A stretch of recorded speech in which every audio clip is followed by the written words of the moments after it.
Hey, couple years, right? I've been here since 2018. How long you been in jail? Since 2018. Damn! Wait, you I'm about to get away from this. So wait, you been with him in 2018 and he been gone since 2018. So he got he got locked up when you first met him. No, okay, so bitch, you want the tea. Wait. Yeah, because I done had the tea, but now you give me the real, you give me the recipe. So we met when I was 14 years old, right? We come from the same neighborhood. We dated then. Oh, then he got short. You was 14, girl. We dated then. We broke up, and he was trying to get back with me ever since then. But I started talking to this nigga. Basically, I went all around the world. Then he got out of jail because he did a little bit when he was 17. He got out when he was 21. Me and him was still talking. Whatever. But we weren't in a relationship. We just used to like pull up, link up, all that stuff. Then he got locked back up. Then he got locked back up again. He was like, we on the phone. He want me to give him his second real chance. So I was like, I kept saying no. But then at this time I wasn't telling nobody. So I was like, okay, I'm gonna give him his real chance. I didn't know I was finna fall in love with him, but I did. Okay. So okay, and he was in jail when he told you that. Mm-hmm. You ever heard of jail talk? But that's what I'm saying. Okay, so everybody be saying like jail talk, but I just feel like, okay, so when we first got together, like we was like, it was more nicer, but I feel like now, like, well, since like 2018, since he found out that he was really finna have to do time, it ain't just like no jail talk. Like, it ain't like, oh baby, when I get out, I'm gonna do this, I'm gonna do that. Yeah. Like, we had a real conversation. Like, we done argued like so much. Like, niggas in jail be angry. They be upset a lot. So we argue a lot. Said, bro, you know what the thing is about this that really pisses me off the most is because these women know right from wrong, bro. They choose to date these losers, the dudes that's in the streets and stuff. And I'm not calling all of them losers just for the simple fact that they in the streets. But a lot of dudes act like there's no other options. Like, nigga, you was not that poor growing up, man. I know niggas who had more than me growing up, and they said that they had to do that because they come from the hood. Nigga, every time I looked up, your mama was buying you new shoes and shit. My mama couldn't afford that. My dad and my mama couldn't afford that. So stop using that as an excuse, nigga. We went to the same school. Your house was better than mine. Nigga, you're using it as an excuse. Back to my point. These women will date these dudes and then want one of us to come and save them when their life inevitably falls apart, bro. It don't make no sense, man. They want you to come and raise them niggas' kids, man. All kind of stuff. They want you to come and fix the problems that these niggas created in their life, and they could have been avoided, man. That's why I be telling y'all, bro, leave them bird brain women alone, man. She's a bird brain. It is what it is. She can't even get out of her own way. She does not realize that this is a dead end street for her. That's crazy to me, man. But that's what happened when you don't got no daddy. I'm telling you. And if she do got a daddy, she ain't listening to him. And if she do have a daddy, maybe he ain't had the sense enough to tell her. I don't know. But I strongly feel like she ain't got no daddy. No strong father figure, bro. It is what it is, man. And she's creating problems for herself that down the line she gonna want some strong black guy to come and fix. And if he doesn't, he's not a real man. Oh my God. That's the shit that pissed me off. My daughter just asked me if she could turn the heat up in the house. I told her, hell no, you better go grab one of them hoodies you had on when it was 100 degrees outside. Seriously. Make it make sense. Nah, let's talk about it, because make it make sense. Why you want to turn the heat up in my house? Go wear that hoodie you had on. You know what I'm saying? These kids literally will have this on in the summertime. You see what I'm saying? Like, nah, make it make sense, bro. You know what I'm saying? If it don't make sense, it don't make dollars. It is what it is. What's so different? Go get one of them damn hoodies. And my daughter then got to the stage where she didn't put on my shit. Yeah, my oldest daughter, bro. I literally will catch her trying to put something like this on that belongs to me. Nah, we not finna start that. Nope, not gonna happen. I would still like to have a family. I don't want to have a single. You have a family. Calm down now, buddy. Calm down. You have 3 children and you're a high school graduate. Yes, sir. And you've been reduced to staying at home with your children. And you came on asking questions about women. You don't need to be doing anything with women. Addiction. You need to be a monk until you get your stuff together. That means some sort of profession. Because honestly, man, you're not living like a man. You're living like a woman. Effectively, you might as well be on government assistance. Ooh, damn. What's the most you ever made per hour? 19 an hour. The average woman in this country black woman earns $37,000. Effectively, you're a woman. You was a bitch. Damn. And I'm not joking, man. I'm not saying this to clown you, but I'm concerned that you came in talking about women and you got 3 mouths to feed. You can't make any more babies, and you got to get someplace to where you're earning enough money, because are you on state-run child support? Oh shit. No, sir. I take care of my kids. I don't think you understand. I don't understand a word you're saying. Look, all they need to do to screw you up is one of those two women put you on child support. Taking care of them or not, it's a punitive measure. And then the government, the state watches everything. So my point is, you don't need to worry about women. You need to get a profession or two and putting in 60 hours a week minimum. You're behind, man. You're really, really, really behind. That hurts. 27 with Yes, 3 sir. kids. So women are not on your radar. So I said, you need a roommate so you can save money. Is that your roommate? Yes, sir. Okay. Male or female? Male. Okay. You know, this the kind of conversation that your daddy should have had with you. Real talk. And unfortunately, a lot of people ain't got no daddies, man. I was lucky enough to have a dad who told me to stand on your own too, straight up. And my mama told me the same thing. So I had the proper guidance. It took me some time to get there. You know, you're going to be young. You're going to bump your head and everything like that. But, bro, you got to be a man at the end of the day. And a lot of times, women talk all of this shit about Kevin Samuels. Like he wasn't out here doing the large work, goddammit. He was helping men out. And he was helping women out. But they just couldn't get out their own way. It's the therapy phenomenon. You know how a lot of women go to therapy and then they don't like what the therapist says, so they fire her and get a new therapist, and it's this whole thing. It's just always the same thing. Therapists tell me some truthful shit that hurts my feeling. I don't like it. I find a new one who gonna not tell me that kind of stuff, and then the work doesn't get done. That's all it is. But that's why a lot of women didn't like him, because he was that therapist that was telling your ass like it is, telling you, listen, you're delusional. And he told men the same thing, straight up. 2024, and this is what happens when you stop paying bills for a girl. No, she seems mad as I just got off work, I come to my car, and this is what I find. Then she left a note on the back of my car. Look at this. Since you won't pay my bills, pay for your window. Period. bitch. So this is a little bit of the backstory. This is what happened, you feel me? She hit me up yesterday, right? And she was like, I need you to pay my phone bill. I need you to pay my rent. I need you to pay all this stuff. I told her I ain't paying your bills no more. Find somebody else to do it. Facts. And the reason why I cut her off and stopped telling her I'm gonna pay her bills is because every time I text her phone and I call her phone, she always treating me like I'm an option. She don't never respond to my calls. She don't never text me back in a reasonable amount of time. So I say, man, it's 2024. We ain't doing that this year. You ain't finna be treating me like I'm no second option. Then when you need your bills paid, all of a sudden your phone working, you can hit me up. If you ain't got that energy to hit me up no other time, don't hit me up when your bills did. So I told her I wasn't gonna pay no more of her bills to do nothing for her. You feel me? She ended up trying to argue with me. I hung up in her face, you feel me? And this is what I find. But guess what? What? And you know who I'm talking to. Not talking to me. You lucky I don't expose you. I don't even care. The money's still here, baby. It ain't nothing but a couple $100 that's gonna take to fix this window, and you know I'm racked up. I'm still gonna get right. This crazy. I want you to understand. Okay. A man who has to put himself in the top 10%, top 5%, top 3%, top 1%. We're talking 20, 25% tops. Automatically, he has to go raise another man's child, and he does not even get his own biological child. That's a bad deal. Okay. I see what you're saying. It's all about you and what you want. This is part of this high value thing. It's made women say, "Oh, I want that lifestyle, but I'm not even willing to give the bare minimum." So let's ask this question. You're 29 with an 8-year-old, Okay. and you don't want any more kids. There's a 26-year-old, no child, and she wants 3 children, and she was raised to be a housewife. Why should he skip over her to get you? I don't know. Okay. Okay. I see what you're saying. But why should he?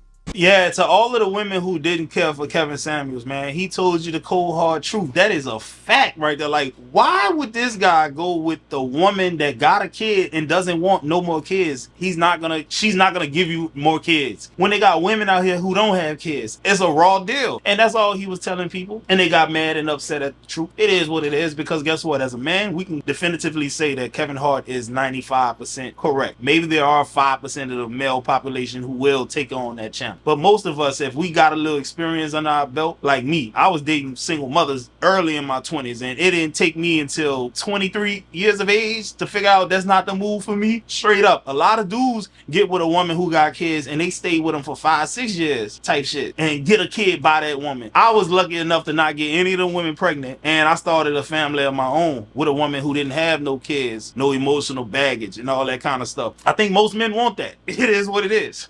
We are adult children of emotionally unavailable parents. So of course I'm gonna do typically all the work in my relationships. That's you. We're the adult children of emotionally unavailable parents. So of course I'll keep dating emotionally unavailable people until I do the deep trauma work to heal those patterns. We are adult children of emotionally unavailable parents. So of course I can't regulate my emotions because nobody showed me how to do that as a kid. We're adult children of emotionally unavailable parents. So of course I overachieve in the hopes that they'll stop criticizing me at some point in my life. We're adult children of emotionally unavailable parents. So of course it appears that I have it all together, but I often feel like it's not enough. We're the adult children of emotionally unavailable parents. So of course I feel like I have to be perfect to justify my existence. That is bold stuff. We are adult children of emotionally unavailable parents. So of course I struggle with self-care, overworking, or constantly trying to stay busy to numb the pain I feel inside. The lack of accountability, dog. The only thing I just saw was 2 adult females who don't want to take responsibility for their own shortcomings. They don't want to put the work in to figure out things. They don't want to put the work in to better their situation. They blaming it on some stuff that happened buku long ago. You a grown ass person at this point. Try to be better for your kids. That's all you could do. Your parents was emotionally unavailable. Cool. That's on them. Move forward. It's not that simple. And now that you know what the problem is, how can you still use that as an excuse to play the victim? You know what the problem is. Go put the work in to fix it and move forward. See, that's the thing. My daddy wasn't that emotionally available when I was a kid. Shit, man, real talk, me and my dad ain't really started having real conversations until I hit my 30s. Like, I've always talked to him, but that real shit, man, we ain't really talk like that until my daddy got in his 60s, bro. Man, when my daddy was in his 50s and 40s, man, that man was a typical baby boomer, man from the South, military household, strict. He ain't play that shit. You know what I'm saying? Like, man, people gotta stop being so bitch made, bro. God damn. Hey, yo, it has never in the history of dating as a man been more easier than to be in the top 10% of all men. That bar is low as hell. You basically have zero competition. All right, so bro is not capping. He's not capping at all. Top 10% is almost $200,000 at any age group, period, point blank. But I'm gonna talk about the age groups of 25 and below. Now, at this age, you still got people that's in college. So the bar is super low. So if you're at 25 years old and younger and you're making about 65 to 70,000 a year, you are in the top % of your age group. That means you're good. Bro, you can make that off of TikTok. Like, bro, you can make this at any job you get. I'm not gonna say any job, but like, if you're working at a warehouse, yes, you can make that damn near anywhere you go. Like, bro, if you're making around that, believe it or not, you are not losing at all. Now, if you want to make that, you want to make 100,000, you can go get you a skilled trade, CDL like I did, something like that around that area, and you can make that money and do whatever you want to do. As much as a lot of people try to downplay 60,000, 70,000 a year, bro, that's good money. I'm not going to get on the internet and act like I'm just a baller, but listen, bro, that is good money around this age, I'm telling you. You got to think about it, bro. The bar is so low, like bro said in his video, that with this money, you can do whatever you choose to do. You can go on trips, buy what damn near whatever you want. I'm not saying splurge, but you can do what others around our age cannot do. You can drive what you want to drive, bro. I drive a 2022 Scat Pack. Bro, a lot of guys don't have that, and I'm not flexing. You're going to be way more comfy than anybody else your age. And now, like he said, the bar is very low, bro. A lot of girls, these girls not getting taken out on dates, bro. They don't got no man feeding them, bro. So just imagine if you can do that for them. You can take a girl on a date right now, bro, and she might just let you hit first night. And it's the bare minimum, bro. All it takes is a date, and you can get, come on, bro. The bar is so low, bro. Girls aren't waiting 30 to 90 days to let you smash, bro. They're smashing you after the first date because they never had it. A lot of guys can't take them out to eat to a steakhouse. Like, bro. I mean, bro, even making 60 to 70 as a grown adult, like 30s or 40s, bro, you're still making decent bread because the bar is so low. Girls in their 30s and 40s most definitely not getting taken out right now. Nobody's doing it. So if you do it, just imagine the doors it opens. Say, listen, little brother not lying. You 20 to 25 making $60,000 to $70,000 a year, you got it going on, my boy. Straight like that. Yeah. Because when I was 22, I was in college. I ain't have an income. I was living off my homegirl. Oh shit, I just thought about the fact that I actually did have one solid female friend. Oh lord, damn, I gotta see what's up with her too. But anyway, I'm getting sidetracked. Long story short, she used to buy my food and everything in college, right? I'm dead ass serious, like legitimately. Burger King, sushi, Chinese food, all kind of shit. I didn't have no money at 22. I think the most that I ever made before I hit 30 in 1 year at a job was $37,000. Real talk, I ain't even gonna hold you. I realized that $37,000 was not enough for a nigga like me. I went to college, goddammit. I was sold a dream. They said, well, if you go to college, you're gonna be able to make 6 figures. So I've been chasing that 6 figures. You know what I'm saying? I hit my first 6 figures when I was 28 years old. 27 or 28, one of the two. Because my second daughter. Yeah, I was 27. So my point is this, though. It take time, man. Get on your grind. You gonna get there, man. Stop, man. Man, listen. And they got plenty of women out here that'll let you smash if you got game. You don't gotta have no bread. Find the women that want you already. That's all it is. I'm gonna tell you this what you do right here. You go to the mall, put on a nice t-shirt. This how you dress cheap and still be able to pull women over guys who dressed in designer. That's what you do. You hit the gym, work on the arms, work on the abs. Get a white t-shirt, some gray sweatpants, some G-Nikes, Air Forces, GD Weedies, G-Fazos, your ups, wherever you from.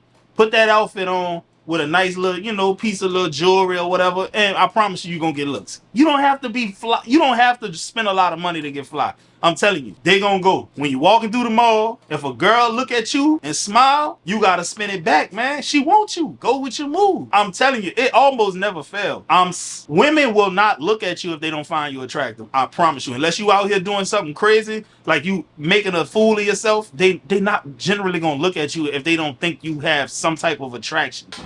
We're Black Men in Medicine. We're late to this trend, but you know the party don't start till we walk in. I like the sound of that. My man. We're Black Men in Medicine.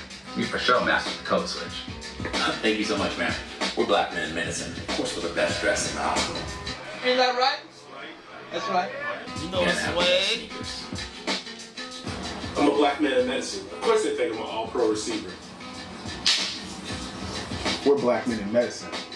Of course you think we got here by affirmative action.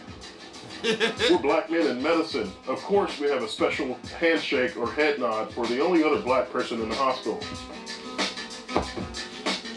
There he is. We're Black Men in Medicine. No, we weren't all college athletes, but as a doctor, you can take care of one. We're Black Men in Medicine. Of course I'm pulling up to AMEC. We're Black Men in Medicine. Of course people, how do we become doctors? But Mama mentality. Kobe. All right, that was today's segment of Positive Vibes, man. All of those strong brothers, man, are physicians. First of all, we all know how prestigious that title is. We all know how difficult it is to even become a doctor. Guys, I went to school to become a doctor and I got sidetracked and it never happened. But man, I took all of the courses. I was in classes with black people who are doctors to this day and we were study partners. I made the same grades they made oftentimes and then shit happened. But guys, man, listen, real talk, man. Organic chemistry, general chemistry, biochemistry, molecular genetics, man. You talking about microbiology, man, calculus. I done took all of those classes. Linear algebra, differential equations, bro. Bro, so much work goes into becoming a doctor, but the payoff is probably really good. And I don't know if a lot of y'all know this, but black physicians only make up 5.7% of the physicians in the world, pretty much. My cousin taught me that. I didn't know that. That's a crazy number. So you know you gotta divide that in half most likely, because I'm pretty sure there's a lot of black female physicians. So black men being doctors, you know, is even smaller than that. And we need more black doctors, because I don't know if y'all know this, but it's racism in medicine. Real talk, my neighbor had cancer and he told me that at first he was at such and such hospital, right? And then his daughter was like, nah, come to this hospital. His daughter, who is a nurse, stayed on top of everybody and was like, nah, you gonna do this. Because if she wasn't there, a lot of times, man, they won't give you the best treatment. It's not like they're trying to make you die,